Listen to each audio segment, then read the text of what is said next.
तो कितने पैसे का फ़ोन लिया जाए कि अपना काम भी हो जाए और जेब पे भारी भी ना पड़े? हुँ, काफ़ी मुश्किल सवाल है ना? एक्चुअली नहीं, इतना भी मुश्किल नहीं है। हाँ, लेकिन ये ज़रूर है कि हम में से ज़्यादातर लोग यानी 90% लोग मेरे हिसाब से अपने लिए गलत फ़ोन लेके बैठ जाते हैं और उसके बाद थोड़े दिन बाद हम लोग ये सोचते हैं कि यार इसकी क्या ज़रूरत थी। तो एग्जैक्टली इसी सवाल का जवाब ढूंढेंगे इस वीडियो में कि ऐसी ज़रूरत क्यों पड़ती है कि हमें थोड़े दिन बाद कहना पड़ता है कि इसकी क्या ज़रूरत थी। तो हे गाइस, मेरा नाम है अभिषेक। स्वागत है आपका टेक टू द कोर की इस नई पॉडकास्ट सीरीज़ में। ये है एपिसोड 2। सबसे पहले तो मैं आपको बताना चाहूँगा कि इस वीडियो में हम डिस्कस करने वाले हैं कि कितना बजट आखिरकार सही होगा हमारे आपके लिए एक नया फ़ोन लेने के लिए। और इसी सवाल के साथ एक और सवाल जुड़ जाता है, वो ये कि एक फ्लैगशिप फ़ोन लेना सही होगा या एक मिड रेंज फ़ोन से मेरा काम चल सकता है।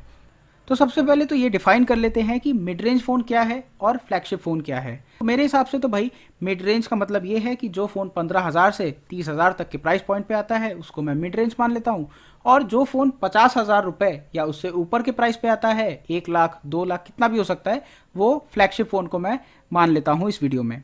अब आप सोचेंगे कि यार 30,000 से लेकर 50,000 के बीच में की जो रेंज है उसको मैंने क्यों नहीं चूज़ किया है। तो ऐसा इसलिए किया है कि अगर आप 30,000 तक का फ़ोन ले सकते हैं और उसके बाद अगर आप सीधे 50,000 पे जाते हैं तभी कोई सिग्निफिकेंट डिफरेंस किसी भी कस्टमर को समझ में आएगा। मतलब ये कि यार 50,000 से लेकर ऊपर वाले और 30,000 से नीचे वाले, इन दोनों में अच्छा खासा डिफरेंस है। इस वजह से इन दोनों रेंजेस को इस वीडियो में मैंने लिया हुआ है। खैर, आगे बढ़ते हैं। सबसे पहले बेसिक क्लियर कर लेते हैं। एक स्मार्टफोन होता क्या है। स्मार्टफोन आप जानते हैं एक टूल है जिसका डेली लाइफ में हम लोग अब काफ़ी ज़्यादा इस्तेमाल करने लग गए हैं। इसका मेन काम है कम्युनिकेशन, और कम्युनिकेशन में बहुत सारी चीज़ें आती हैं। आप नेविगेशन कर सकते हैं, आप कॉलिंग फंक्शन का इस्तेमाल करते हैं। ऑब्वियसली कॉलिंग के बिना तो एक फ़ोन फ़ोन है ही नहीं। उसके अलावा और भी सारे फंक्शंस हैं, जैसे आप गेमिंग कर सकते हैं, फ़ोटोज़ क्लिक कर सकते हैं। तो ये सब चीज़ें हैं, ये तो आप जानते ही हैं। लेकिन साथ साथ स्मार्टफोन अगर पैसे की नज़र से देखा जाए तो एक डेप्रिशिएटिंग एसेट है। डेप्रिशिएटिंग एसेट का मतलब ये है कि समय के साथ साथ उसकी जो वैल्यू है वो घटती जाती है। और स्मार्टफोन के केस में स्पेशली आप देखेंगे कि बहुत ही तेज़ी से स्मार्टफोन की वैल्यू घट जाती है। फॉर एग्जांपल, आज मैं एक 15,000 का फ़ोन लेता हूँ और जब उसी फ़ोन को मैं 2 महीने बाद बेचता हूँ तो उसकी मुझे लगभग 11 से 12 हज़ार ही मिल सकते हैं, अगर बहुत अच्छी कंडीशन में हुआ तो भी। तो इसका मतलब ये है कि 1 से 2 महीने के बाद जो स्मार्टफोन है वो 3 से 4 हज़ार रुपये अपने वैल्यू से लूज़ कर जाता है, जबकि आपने यूज़ उसको बहुत ज़्यादा नहीं किया है। अब ऐसा क्यों होता है, इसके कई सारे कारण हैं, लेकिन जो सबसे मेन चीज़ है वो ये कि एक तो टेक्नोलॉजी काफ़ी तेज़ी से आगे बढ़ रही है, ये एक सच है। लेकिन उससे भी बड़ा एक सच ये है कि जो कंपनीज़ होती हैं उनको पसंद आता है कि हर 2-3 महीने में आजकल नया फ़ोन लॉन्च कर दें। और जिससे होता क्या है कि जो पुराना फ़ोन होता है उसकी वैल्यू अपने आप गिर ही जाती है। अगर कोई एक कंपनी ऐसा नहीं भी करती है तो उसके जो बाकी कंपटीशन वाली कंपनियां हैं वो इतने सारे फ़ोन लॉन्च करती हैं कि ऑटोमेटिकली जो ओरिजिनल जिस कंपनी की हम यहाँ बात कर रहे हैं उसको भी अपने प्रोडक्ट की वैल्यू को कम करना ही पड़ जाता है। तो जैसा कि आप देखेंगे कि मान लीजिए रेडमी कोई अपना एक फ्लैगशिप फ़ोन निकालता है या कोई भी फ़ोन निकालता है, उसके जस्ट 1-1.5 महीने बाद रियलमी उससे बेहतर उसी प्राइस पॉइंट पे एक और फ़ोन निकाल देता है। तो ऑब्वियसली शाओमी के पास अब ऑप्शन क्या है कि वो अपने या तो फ़ोन की वैल्यू कम कर दे या कोई दूसरा फ़ोन लॉन्च कर दे। और वो पहला ही काम करता है, यानी कि अपने पुराना जो फ़ोन है उसकी वैल्यू को कम कर देता है, उसको कम दाम में बेचना शुरू कर देता है। तो ये तो कारण हो गया कि भाई क्यों ऐसा होता है कि जो स्मार्टफोन है वो एक डेप्रिशिएटिंग एसेट है। अब इसके बाद एक और बात है कि आप कितना भी एक ब्रांड पे भरोसा करें, लेकिन इस बात पे आपको हमेशा ध्यान रखना पड़ेगा कि जो ब्रांड्स हैं वो अपने फ़ोन्स को, अपने प्रोडक्ट्स को हाइप करना पसंद करती हैं। और वो क्यों ना करें, क्योंकि उनको भी तो अपने नए नए प्रोडक्ट्स को बेचना होता है और उससे प्रॉफिट कमाना होता है। तो इसलिए स्मार्टफोन कंपनीज हमको ऐसा दिखाने की कोशिश करती हैं कि आपको तो एक्चुअली में हर 6 महीने में एक नया फ़ोन लेने की ज़रूरत है। बट क्या आपको एक्चुअली में ज़रूरत है? मेरे हिसाब से नहीं, बिल्कुल भी आपको ज़रूरत नहीं है हर 6 महीने में एक फ़ोन को बदल लेने की। हाँ, ये ज़रूर है कि टेक्नोलॉजी काफ़ी तेज़ी से चेंज होती है, बट इतनी भी तेज़ी से नहीं चेंज होती है कि आप 4-5 महीने में अपने फ़ोन को पुराना मानने लग जाएं। गिरी सी गिरी हालत में कोई भी फ़ोन जो है वो कम से कम 2 साल तो काम कर ही जाता है। और ध्यान रखिए, ये मैं बात कर रहा हूँ सस्ते से सस्ते फ़ोन की। 10,000 का भी आप फ़ोन आज के डेट में अगर लेते हैं तो अगर आपने यूसेज अपना उसका ठीक ठाक रखा हुआ है, बहुत ज़्यादा लोड नहीं किया है, तो वो आराम से आपके 2 साल तो निपटा ही देगा। अगर आप भाई 15 से 20 हज़ार का फ़ोन लेते हैं और एक मीडियम यूज़र हैं, तो भी 2.5 साल तो मुझे लगता है कि कोई भी अच्छा स्मार्टफोन है वो दे ही देता है अपने लाइफ टाइम के थ्रू। और इस 2 साल के अंतराल में मैं ये भी इंक्लूड कर रहा हूँ कि आजकल सारे ही फ़ोन्स लगभग कम से कम 2 साल तक सॉफ्टवेयर अपडेट भी देते रहते हैं। अब इसके बाद आते हैं एक स्पेसिफिक पॉइंट पे, यानी कि फ्लैगशिप फ़ोन्स अगर आप लेना चाहते हैं तो उसके क्या क्या फ़ायदे हैं और किन किन केसेस में आपको एक फ्लैगशिप फ़ोन को कंसिडर करना चाहिए। अगेन आपकी याद दिला देता हूँ कि 50,000 रुपये से ऊपर के फ़ोन्स की यहाँ मैं बात कर रहा हूँ फ्लैगशिप के नाम पे। तो एक फ्लैगशिप फ़ोन के अपने बहुत सारे एडवांटेजेस हैं, जिसमें मेन चीज़ है आपका कैमरा जो है वो फ्लैगशिप फ़ोन्स में बहुत ज़्यादा बेहतर होता है। इसमें कोई भी मुझे डाउट नहीं है कि अगर आप एक फ्लैगशिप फ़ोन लेते हैं तो कैमरास पे अलग से फोकस होता है और ये कंपनीज भी जानती हैं। सेकंड, इसके बाद आता है डिस्प्ले। डिस्प्ले की जो क्वालिटी है, आप एमोलेड की अगर बात करें तो एमोलेड में भी जो बेस्ट क्वालिटी हो सकती है वो आपको फ्लैगशिप फ़ोन्स में देखने को मिलेगी। साथ में डिस्प्ले के साथ साथ आपका जो रिफ्रेश रेट का जो फंडा है वो भी आ जाता है, रिफ्रेश रेट भी और ज़्यादा होगा। उसके अलावा स्पीकर्स हैं, स्पीकर्स की क्वालिटी भी ओवरऑल सही होती है, बेहतर होती है एक मिड रेंज फ़ोन से। और साथ में आपको कई सारे फ्लैगशिप फ़ोन्स में स्टीरियो स्पीकर्स का भी फीचर मिल जाएगा, यानी कि स्पीकर बहुत ज़बरदस्त हो जाते हैं। इसके अलावा डिज़ाइन एक फैक्टर है, जिसमें कुछ ना कुछ नया कंपनीज करती रहती हैं, तभी तो वो फ्लैगशिप रेट पे बिकते हैं। उसके अलावा आपका जो आईपी रेटिंग है यानी वाटर प्रूफिंग है वो भी एक हाई रेटिंग की मिलती है आपको फ्लैगशिप फ़ोन में। और साथ में एक ऐसा फंक्शन है जिसको आपने शायद पहले कभी सुना हो, एनएफसी, नियर फील्ड कम्युनिकेशन, जो कि आपको लगभग सारे ही फ्लैगशिप फ़ोन्स में मिल जाएगा। लेकिन एनएफसी का कितना ही यूज़ होता है ये मुझसे बेहतर शायद आप जानते होंगे। कि आप में से अगर एनएफसी कोई बहुत ज़्यादा यूज़ करने वाला है तो प्लीज़ वो कमेंट सेक्शन में मुझे बताएं कि भाई आप कितना एनएफसी यूज़ कर पाते हो अपने फ़ोन का। तो ये सब तो बहुत ही ब्रीफ में मैंने फैक्टर्स बता दिए कि इसकी वजह से आपको फ्लैगशिप फ़ोन्स और काफ़ी ज़्यादा बेहतर नज़र आएंगे एक मिड रेंज फ़ोन से। लेकिन ये सारी ही चीज़ें अगर आपने ध्यान दिया हो तो बहुत ही स्पेसिफिक यूज़ के लिए बनी हुई हैं। जैसे कि मिसाल के तौर पे अगर कोई बहुत ज़्यादा फ़ोटोग्राफी का शौकीन है और वो स्मार्टफोन से ही फ़ोटोग्राफी करना चाहता है तो वो एक फ्लैगशिप फ़ोन के साथ जा सकता है, क्योंकि उसमें कैमरास बहुत अच्छे मिलते हैं। उसके अलावा डिस्प्ले, भाई जो बहुत ज़्यादा टाइम अपना डिस्प्ले फ़ोन के डिस्प्ले के सामने बिताना चाहते हैं या बिताते हैं तो उनके लिए एक फ़ैक्टर हो सकता है कि फ्लैगशिप फ़ोन वो लें। उसके अलावा स्पीकर्स हो गया, तो जहाँ तक मेरा ख्याल है कि पर्सनल स्पेसेस में आप ईयरफोन्स का इस्तेमाल करेंगे या ब्लूटूथ ईयरपॉड्स का इस्तेमाल करेंगे तो ठीक है, स्पीकर एक ठीक ठाक फैक्टर हो सकता है, बट मेरे ख्याल से वो एक इतना बड़ा फैक्टर नहीं है जिसके लिए अलग से आप फ्लैगशिप फ़ोन लेंगे। बट अगर आप लेते हैं तो कोई दिक्कत की बात नहीं है, आप ले सकते हैं।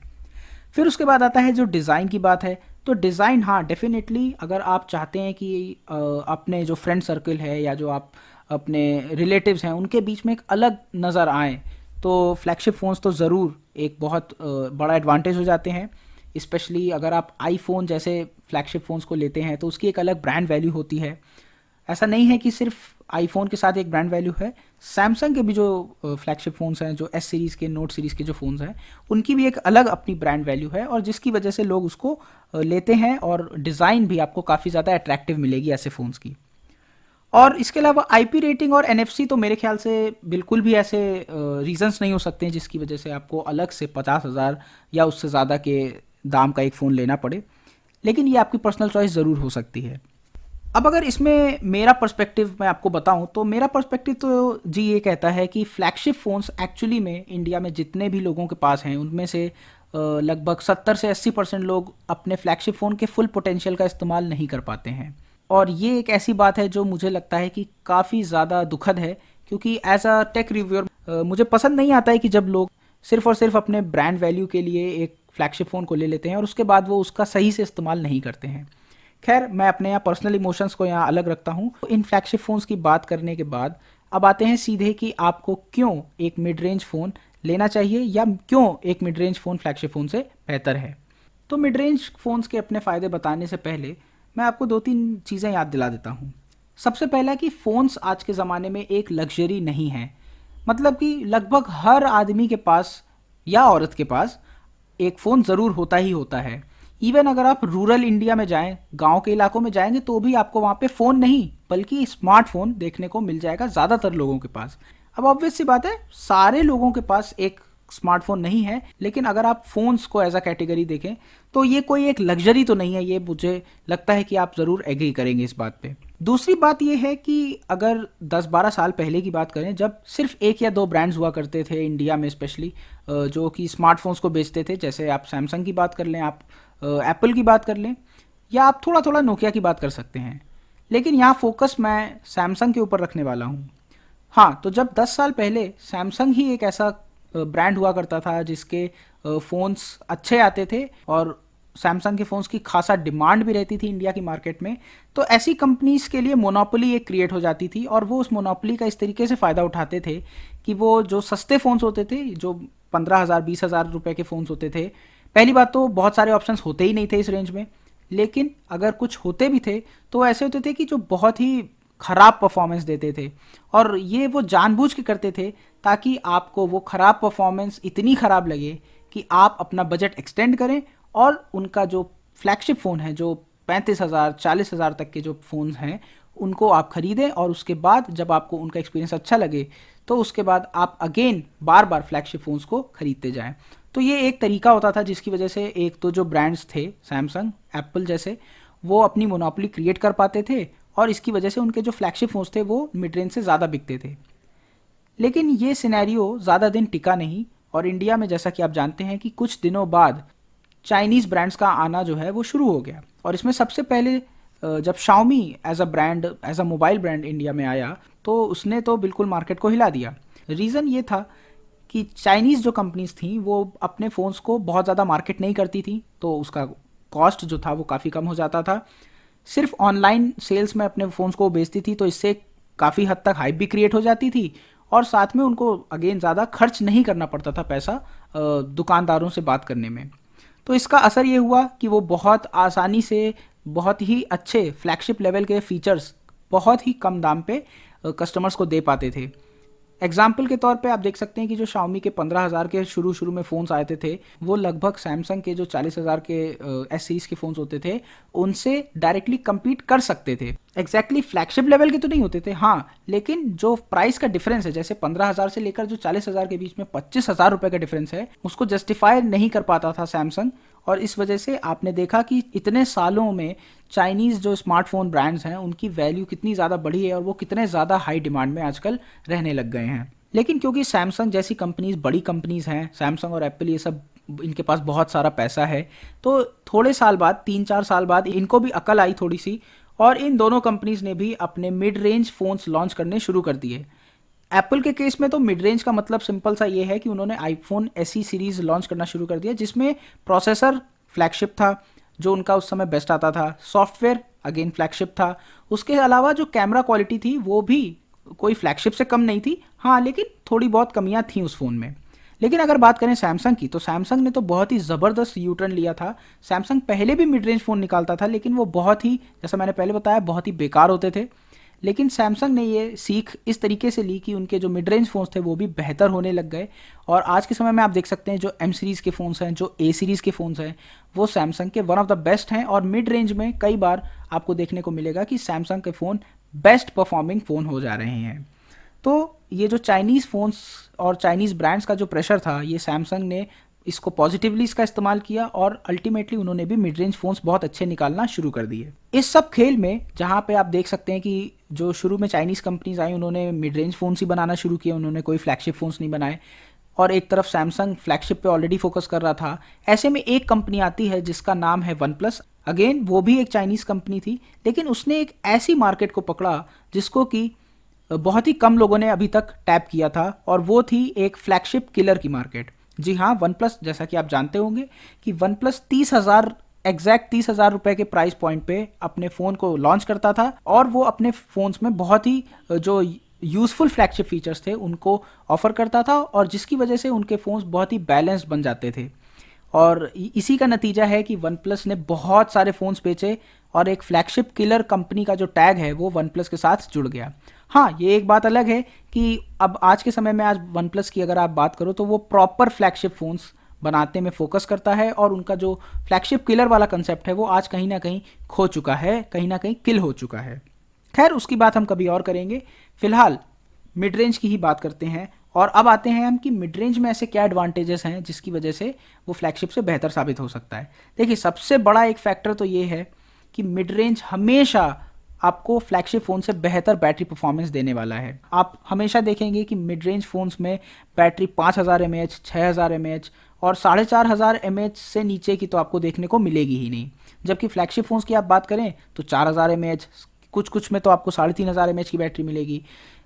कुल मिला के ऐसी बैटरीज मिलेंगी जो आपको एक दिन तो आराम से चला सकती हैं, लेकिन अगर आप कहीं उनको 2 दिन चलाना चाहें तो ऐसा फ्लैगशिप फ़ोन्स में बिल्कुल भी नहीं हो सकता है। इसका रीज़न क्या है? इसका रीज़न ये है कि फ्लैगशिप फ़ोन्स जब बनाती है कोई ब्रांड तो उसको इस बात का ध्यान रखना पड़ता है कि डिज़ाइन में वो ज़्यादा मोटा ना हो जाए, ज़्यादा थिकनेस ना बढ़ जाए, ज़्यादा भारी ना हो जाए फ्लैगशिप फ़ोन। तो इसीलिए बैटरी को उन ब्रांड्स को कम करना पड़ता है और इसीलिए ज़्यादा कैपेसिटी की बैटरीज आप फ्लैगशिप फ़ोन्स में अक्सर नहीं देखेंगे। तो ये एक सीधा सीधा एडवांटेज मिड रेंज फ़ोन्स पे चला जाता है। दूसरी बात ये है कि आपको हेडफोन जैक जैसी चीज़ें जो हैं वो आपको मिड रेंज फ़ोन्स में ही आजकल देखने को मिलेंगी।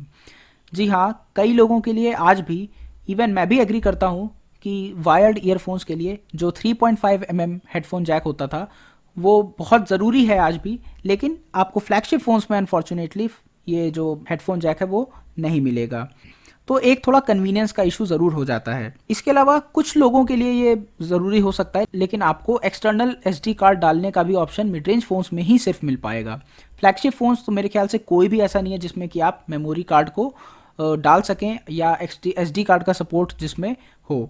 और हाँ, इसके साथ साथ आपको रेडियो जैसा फीचर भी फ्लैगशिप फ़ोन्स में देखने को कतई भी नहीं मिलेगा।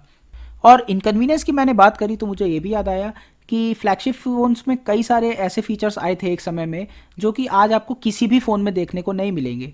यहाँ पे मैं मिसाल देना चाहूँगा पॉपअप कैमरा की और फेस अनलॉक जैसे फीचर्स की। पॉपअप कैमरा तो अब जैसे गायब ही हो गया है, जबकि 3 साल पहले ऐसा लगता था कि भाई अगर किसी फ़ोन में पॉपअप कैमरा नहीं है तो वो फ्लैगशिप तो हो ही नहीं सकता है। और आज के समय में पॉपअप कैमरा आपको कहीं भी अगर देखने को मिल जाए तो ये तो भाई बहुत बड़ी बात हो जाएगी। तो आप देख सकते हैं कि पॉपअप कैमरा जैसा फीचर बहुत ज़्यादा यूज़फुल वैसे भी नहीं था, तो इसीलिए फ्लैगशिप फ़ोन्स तो छोड़िए, वो मिड रेंज फ़ोन्स में भी कहीं देखने को आपको नहीं मिलेगा। इसके बाद बात करते हैं कैमरास की। तो देखिए, कैमरास के केस में मैंने आपको पहले ही बताया कि फ्लैगशिप फ़ोन्स जो होते हैं वो कैमरास के डिपार्टमेंट में स्पेशली बहुत ही ज़्यादा अच्छे होते हैं और अपने किसी भी मिड रेंज कॉम्पिटिटर से फार फार बेटर हो सकते हैं। लेकिन, जी हाँ, बहुत बड़ा लेकिन है, वो ये कि अगर आप एक फ्लैगशिप फ़ोन ले रहे हैं, यानी कि आप 50,000 रुपये से ज़्यादा अगर खर्च कर रहे हैं, तो मेरा ख्याल है कि आप अगर फोटोग्राफी के इतने ज़्यादा शौकीन हैं तो एक स्मार्टफोन लेने से बेहतर होगा कि आप कोई एक बेहतर कैमरा लें। आप मिररलेस कैमरा ले सकते हैं उसी प्राइस पे, आप कोई एक अच्छा डीएसएलआर भी ले सकते हैं और आप चाहें तो एक बहुत ही कम दाम पे आप पॉइंट एंड शूट कैमरास भी खरीद सकते हैं। तो इसीलिए मेरा मानना ये है कि हालांकि फ्लैगशिप फ़ोन्स में कैमरास बहुत अच्छे होते हैं, कई बार तो डीएसएलआर को भी कम्पीट करने की क्षमता रखने वाले कैमरास आपको मिल जाएंगे, लेकिन कितनी फ्रीक्वेंटली आप उस कैमरा को यूज़ करने वाले हैं ये एक बहुत ही इंपॉर्टेंट पॉइंट हो जाता है।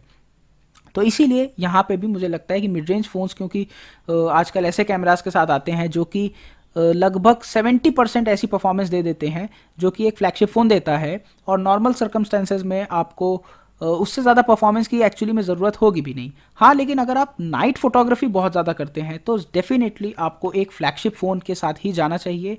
और अगर आप ऐसी वीडियोग्राफी करते हैं जिसमें मोशन इन्वॉल्व है तो भी आपको मेरे हिसाब से फ्लैगशिप फ़ोन के साथ ही जाना चाहिए, मेगापिक्सल के पीछे नहीं जाना चाहिए, और आपको एक बेहतर जो ऑप्टिक्स वाला फ्लैगशिप फ़ोन है उसके साथ जाना चाहिए। रही बात स्टूडेंट्स की, तो स्टूडेंट्स भले ही आपको लगे कि कैमरा शायद वो बहुत ज़्यादा अच्छे से इस्तेमाल कर सकते हैं किसी भी और एक एवरेज पर्सन से, लेकिन मैं आपको अपने पर्सनल एक्सपीरियंस से बता सकता हूँ कि स्टूडेंट्स जो हैं वो ज़्यादातर अपना स्मार्टफोन का कैमरा डॉक्यूमेंट्स स्कैन करने के लिए और नोट्स स्कैन करने के लिए ही इस्तेमाल करते हैं।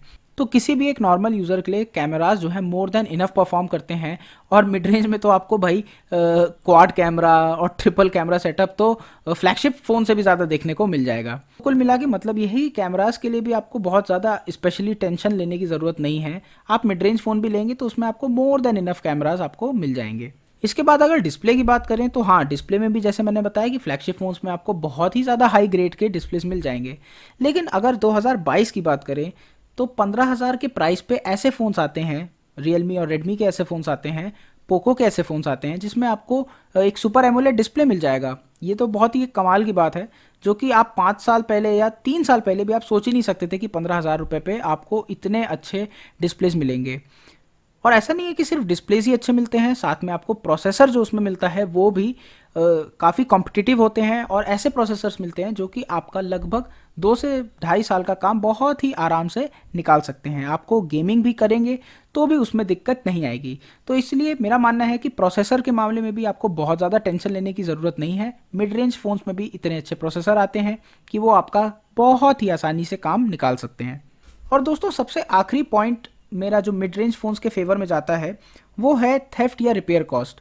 जी हाँ, आप जानते हैं कि कोई फ़ोन चोरी हो जाना कोई बहुत बड़ी बात नहीं है। ऐसे बहुत सारे केसेस होते रहते हैं, इंसिडेंट्स होते रहते हैं, और साथ में फ़ोन का गिर जाना या गिर के टूट जाना ये भी कोई बहुत बड़ी बात नहीं है। तो अगर पहला केस लें हम चोरी का, यानी अगर आपका फ़ोन चोरी हो जाता है तो किसी फ्लैगशिप फ़ोन के मिल जाने की उतनी ही चांस है जितना कि एक मिड रेंज फ़ोन के मिल जाने की चांस है। तो कहने का मतलब ये है कि किसी भी फ्लैगशिप फ़ोन में मैंने अभी तक कोई ऐसा फीचर नहीं देखा है जिससे कि चोरी के केस में फ्लैगशिप फ़ोन बहुत आसानी से मिल जाए और मिड रेंज फ़ोन उतनी आसानी से ना मिल पाए। तो इसीलिए अगर फ़ोन चोरी हो जाता है तो ऑब्वियसली आपके जो इतने सारे पैसे हैं, आपका अगर 1 लाख का फ़ोन है तो इतने सारे पैसों का फ़ोन जो है वो आपका चला गया, और उसके मिलने की लगभग ना के बराबर चांस है। और वहीं अगर आप मिड रेंज फ़ोन लेते हैं तो आपका 75% नुकसान कम हो सकता है। यानी अगर आप 20-22 हज़ार का 25 हज़ार का फ़ोन लेते हैं तो ठीक है, अगर वो फ़ोन चला भी जाता है तो कम से कम आपका 1 लाख रुपए जितना तो नुकसान नहीं हो रहा है। तो इसको मैं कह सकता हूँ कि ये पोटेंशियल ऑफ लॉस थ्योरी है। मतलब कि कितना पोटेंशियल है नुकसान में, तो वो फ्लैगशिप फ़ोन में ऑब्वियसली ज़्यादा होता ही है। और रही बात रिपेयर की, तो फ्लैगशिप फ़ोन में बहुत ज़्यादा सोफिस्टिकेटेड फीचर्स होते हैं। जो डिज़ाइन होती है उसमें कई सारे ग्लास एलिमेंट्स होते हैं जो कि महंगे आते हैं। तो अगर आपका फ़ोन गिर जाता है, टूट जाता है, तो रिपेयर कॉस्ट भी उतना ही ज़्यादा आएगा। तो इस बात का भी आपको ध्यान रखना चाहिए। तो दोस्तों, मिड रेंज फ़ोन के जो फ़ायदे हैं उसको गिनाने के बाद अब आते हैं बजट पे।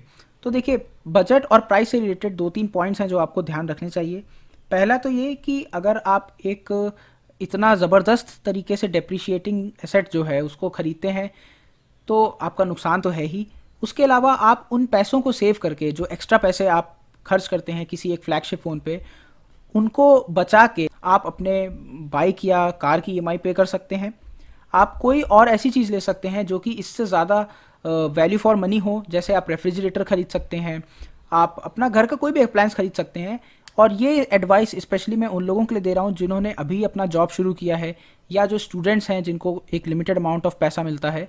तो ऐसे लोगों के लिए मैं ये कहूँगा कि आप किसी और जो कि एक लेस डेप्रिशिएटिंग एसेट है उसको खरीदेंगे उन्हीं पैसों को बचा के, तो आपके लिए वो ज़्यादा एक बेहतर ऑप्शन बन जाता है। और दोस्तों, इसके बाद एक बहुत ही सीरियस बात है, और वो है ईएमआई पे आप अपना फ़ोन कभी ना लें।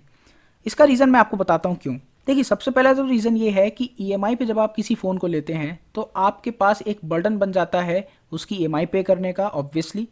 और साथ में आप उसको 7-8 महीने तक जब पे करते हैं, ईएमआई को पे करते हैं, तो उतने दिन के बाद आप पाएंगे कि उस फ़ोन की जो वैल्यू है वो काफ़ी कम हो गई है।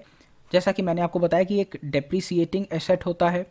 और इसके अलावा आप टेक्नोलॉजिकल फ्रंट पे भी देखें तो 6-8 महीने के बाद जब आप अपनी ईएमआई को ख़त्म करेंगे तो आप पाएंगे कि फ़ोन में नए नए फ्लैगशिप फ़ोन्स आ गए हैं जो कि और भी नए फीचर्स के साथ आए हैं। तो तब कहीं ना कहीं आप अपने आप को ठगा हुआ महसूस करेंगे। तो इसी वजह से बेहतर है कि आप इतना ज़्यादा पैसा ही ना खर्च करें कि आपको ईएमआई पे फ़ोन लेना पड़े, और उसके बाद आप जब ईएमआई को ख़त्म करें तो उसके बाद आपको ये लगे कि ये फ़ोन तो अब थोड़ा सा पुराना हो गया है। तो इसीलिए मेरी रिकमेंडेशन तो ये है कि आप मिड रेंज फ़ोन लें जो कि आपके बजट में आता है, तो आपके लिए वो एक ज़्यादा बेहतर ऑप्शन बन जाता है, रादर दैन कि आप किसी फ्लैगशिप फ़ोन की ईएमआई भरते रहें उसके बाद आपको एक गिल्ट फीलिंग सी लगे। तो आते हैं कंक्लूजन पे। मेरे हिसाब से काफ़ी लंबा ये पॉडकास्ट हो गया है, लेकिन कंक्लूजन में मैं 2-3 पॉइंट्स हैं जो आपको बताना चाहूँगा। देखिए, सबसे पहले तो कि फ्लैगशिप फ़ोन्स जो हैं वो आप देखेंगे कि उनके जो फीचर्स हैं वो 4 से 5 महीने बाद ही कई सारे मिड रेंज फ़ोन्स में आ जाते हैं। इसके अलावा दूसरी बात ये है कि जब आप कम पैसा खर्च करते हैं एक उतने ही यूज़फुल फ़ोन में, तो आपका जो सेटिस्फैक्शन लेवल है वो कई ज़्यादा बढ़ जाता है। आप बहुत सेटिस्फाइड रहेंगे अपने एक मिड रेंज फ़ोन से। इसके बाद अगर मैं अपने पर्सनल एक्सपीरियंस की बात करूं तो मेरा तो भाई ये कंक्लूजन है कि 1 से 2 हफ्ते के बाद किसी भी एक नए फ़ोन का जो क्रेज़ है वो बहुत जल्दी ख़त्म हो जाता है, और जो कस्टमर्स हैं वो भी उन नए फीचर्स को जो कि बहुत ही ज़्यादा फैंसी हैं उनको यूज़ करना कम कर देते हैं, और उसकी जगह वो जो कन्वीनियंस फीचर्स हैं जो कि डेली लाइफ में एक कंज्यूमर यूज़ करता है, या उसकी वैल्यू और ज़्यादा बढ़ जाती है, और उसको ही एक्चुअली में कस्टमर फाइनली यूज़ करता है रेगुलरली। तो अल्टीमेटली ये जो बेसिक फीचर्स अच्छे से काम करते हैं और जो कन्वीनियंस फीचर्स हैं जो अच्छे से काम करते हैं, उन्हीं की ज़्यादा वैल्यू होती है और उन्हीं को एंड कस्टमर जो है वो ज़्यादा यूज़ करता है, रादर दैन कि जो नए नए फैंसी फीचर्स होते हैं जैसे डुअल स्क्रीन या पॉपअप कैमरा या आप फेस अनलॉक की बात कर लें, तो ये सब उतने ज़्यादा यूज़ प्रैक्टिकल लाइफ में नहीं होते हैं। तो जब आपको ऐसे फीचर्स यूज़ ही नहीं करने हैं तो फिर फ़ायदा क्या है ऐसे फीचर्स को अपने फ़ोन में इंक्लूड करने का या ऐसे फीचर्स पे इन्वेस्ट करने का। ये तो वही बात हो गई कि भाई अगर रोड आपकी 80 किलोमीटर पर आवर से ज़्यादा चलाने की इजाज़त नहीं देती है तो आप 400 किलोमीटर पर आवर से चलने वाली कार क्यों खरीदेंगे। तो इसीलिए मेरे हिसाब से तो ये बहुत लॉजिकल है कि 2022 में मिड रेंज फ़ोन्स के साथ जाएं और फ्लैगशिप फ़ोन्स में अपने जो वैल्यूएबल पैसा है, जो आपकी मेहनत की कमाई है, उसको खर्च ना करें। और लास्ट में मेरी एक टिप ये रहेगी कि अगर आप सोचते हैं कि आप 3 से 4 साल फ़ोन यूज़ करने वाले हैं तो आप ज़रूर 25 से 30 हज़ार से ऊपर का जो प्राइस ब्रैकेट है उस पर फ़ोन ले सकते हैं।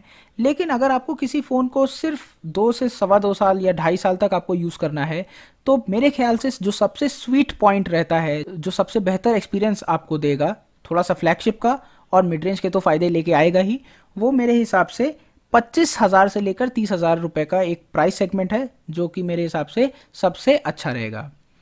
तो दोस्तों इतना ही था इस पॉडकास्ट के इस एपिसोड 2 में। आई होप कि आपको ये पॉडकास्ट अच्छा लगा होगा, और अगर आपको ये लंबा सा पॉडकास्ट अच्छा लगा है तो आप इसे लाइक कर दीजिए, क्योंकि लाइक करेंगे जब आप तो इससे हमारी वीडियो और भी लोगों तक पहुंचती है और इससे हमारा हौसला भी बढ़ता है। और साथ में अगर आपको मेरे इस चैनल का काम पसंद आता है तो आप इस चैनल को ज़रूर सब्सक्राइब भी कर सकते हैं, क्योंकि मैं यहाँ पे आपके लिए नई नई टेक वीडियोस लेके आता रहता हूँ। और अगर आप सब्सक्राइब करते हैं तो नोटिफिकेशन बेल आइकन भी ज़रूर दबा दें ताकि हमारी कोई भी नई वीडियो की नोटिफिकेशन आपको तुरंत मिल जाए। मिलते हैं नेक्स्ट वीडियो में, तब तक के लिए गुड बाय।